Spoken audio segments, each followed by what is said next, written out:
In a system given below, mass are the released from the rest. What shall be acceleration of the moving masses? तो क्या होगा, g/3 हो जाएगा. In a system given below, the masses are released from the rest. कह रहा rest में है, ठीक है, कोई चीज़, और वो क्या होता है, रिलीज करता है मास, यानी मास को, यानी हल्का होता है, ठीक है, यानी कमते चल जाता है, रिलीज करते चल जाता है मास को. तो what shall be the acceleration of the moving masses? तो एक्सेलरेशन क्या होगा चलता हुआ मास का? तो g/3 होगा, g/3 होगा. A block of the mass is 2 metres is pulled along the horizontal frictionless surface. एक ब्लॉक है, ठीक है, दो जिसका मास कितना है, 2m का, और वो 2 मीटर तक उसे खींचते हैं हॉरिजॉन्टल, ठीक है, हॉरिजॉन्टली खींचते हैं, जिसका फ्रिक्शनलेस सरफेस है, जिसका क्या फ्रिक्शनलेस सरफेस है. By a rope of the mass as shown in figure given what force the exert by the rope on the block. तो क्या होगा, 2/3 फोर्स होगा, 2/3 फोर्सेस होगा.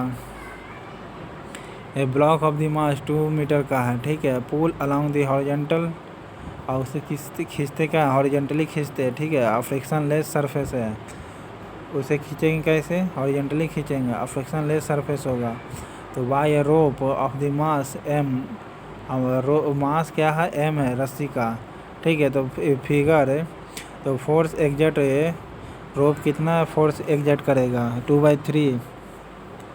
2/3 एग्जर्ट करेगा, ठीक है, 2/3 एग्जर्ट करता है.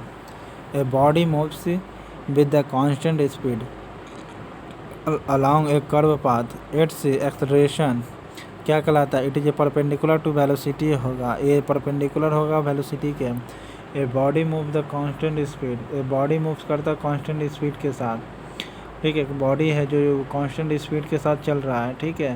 तो अलॉन्ग द कर्व पाथ, और ये कैसा कर्व पाथ पर चल रहा है, कर्व पाथ पर चल रहा है. तो एक्सेलरेशन क्या होगा, परपेंडिकुलर होगा वेलोसिटी के, परपेंडिकुलर होगा वेलोसिटी के, परपेंडिकुलर होगा वेलोसिटी के, परपेंडिकुलर होगा वेलोसिटी के. एक बॉडी है जो मूव करता है कांस्टेंट स्पीड के साथ along A curve path, it's acceleration.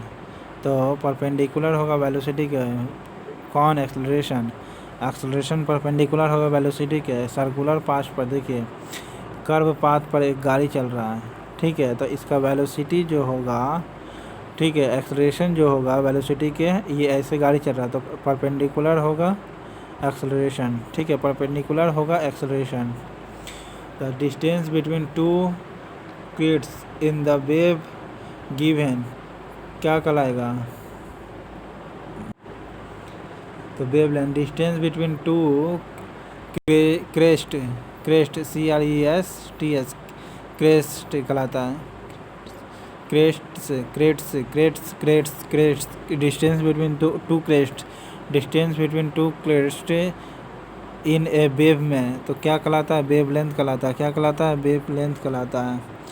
Distance between 2 crates, distance between 2 crates, distance between 2 crest क्या कहलाता है, वेव लेंथ कहलाता है. डिस्टेंस बिटवीन 2 क्रेस्ट क्या कहलाता है, वेव लेंथ कहलाएगा, क्या कहलाएगा, डिस्टेंस बिटवीन 2 क्रेस्ट क्या कहलाएगा, वेव लेंथ कहलाएगा. 2 क्रेस्ट क्या कहलाएगा, वेव लेंथ कहलाएगा, 2 क्रेस्ट क्या कहलाएगा, वेव लेंथ कहलाएगा,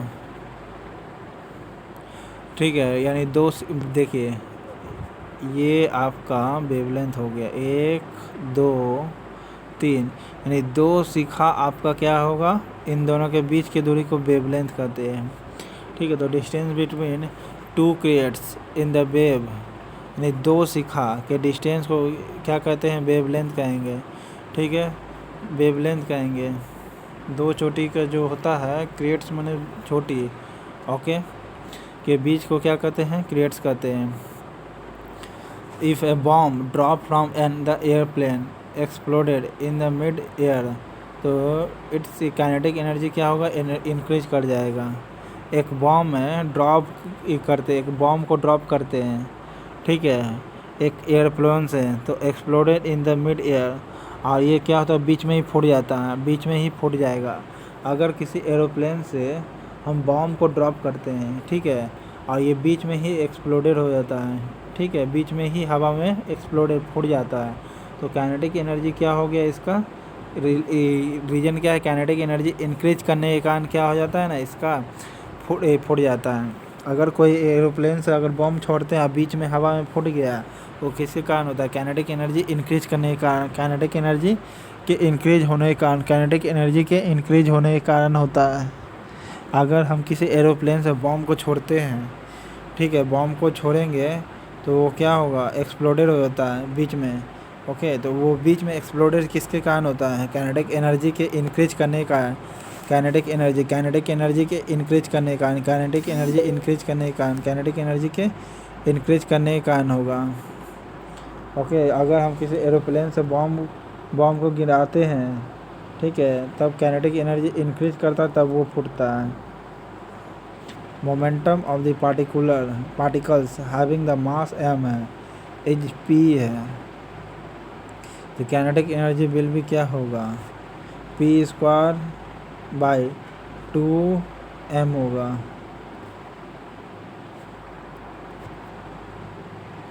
the momentum of the particles having the mass m, momentum of the particles जिसका मास m है, ठीक है, मास m है, एज p। कहता है एक मोमेंटम ऑफ द पार्टिकल्स है जिसका मास m का क्या है, p है, तो काइनेटिक एनर्जी क्या होगा, p² बाई 2m हो जाएगा।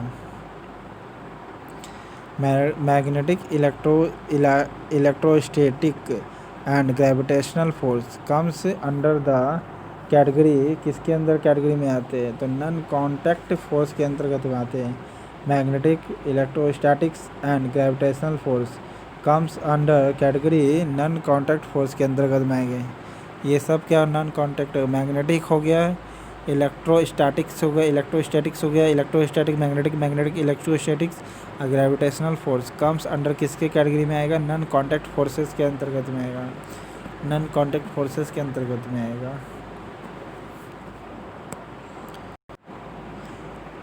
If the kinetic energy of the body increase by the 300%, if the momentum will be increase कितना हो जाएगा, मोमेंटम इंक्रीज कितना हो जाएगा, 100%। अगर काइनेटिक एनर्जी किसी बॉडी का इंक्रीज करता है, अगर काइनेटिक एनर्जी किसी बॉडी का इंक्रीज करता है 300%, तो मोमेंटम भी इंक्रीज हो जाएगा 100%। मोमेंटम क्या हो जाएगा, 100%, मोमेंटम 100%।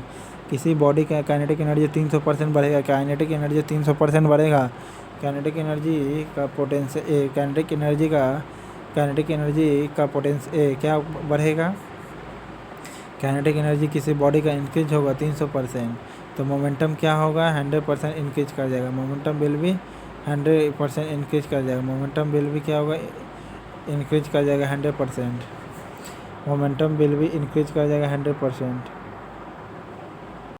किसी बॉडी का काइनेटिक एनर्जी 300% बढ़ता है तो मोमेंटम 100% बढ़ जाएगा। Momentum of the body is increase 50%, तो काइनेटिक एनर्जी कितना हो जाएगा, 125% होगा। अगर मोमेंटम ऑफ द बॉडी का इंक्रीज करता है 50%, तो काइनेटिक एनर्जी कितना होगा, 3 गुना होगा, 125%, भले 125% होगा, 150 नहीं बल्कि 125%। मोमेंटम ऑफ द बॉडी का इंक्रीज किया 50%, okay, momentum of the body का मोमेंटम बढ़ा, मोमेंटम इंक्रीज किया, मोमेंटम इंक्रीज किया 50%, तो काइनेटिक एनर्जी इंक्रीज करेगा 125%। काइनेटिक एनर्जी इंक्रीज करेगा 125%, काइनेटिक एनर्जी बढ़ेगा कितना, 125%। A body is lifted by a man to a height of 1 metre in 30 seconds. Another man lifted the same masses of the same height in the 60 seconds. The work done by them are ratio कितना होगा, 1/1 का होगा। एक body है, ठीक है, जो lifted करता है, नीचे की ओर आता है, सॉरी ऊपर की ओर कर रहा है। मैन है, हाइट ऑफ दी 1 मीटर चलता है 30 सेकंड में, ठीक है, 30 सेकंड में 1 मीटर चलता है, 30 सेकंड में 1 मीटर चलता है। तो अनदर मैन भी लिफ्ट करता है सेम मास सेम हाइट पर, और वो भी 60 सेकंड लेता है, ठीक है, सेम हाइट चढ़ता पर वो 60 सेकेंड लेता है, तो वर्क डन दोनों के बीच में क्या होगा, 1/1 होगा, 1/1 हो जाएगा। वर्क डन दोनों के बीच में क्या होगा, 1/1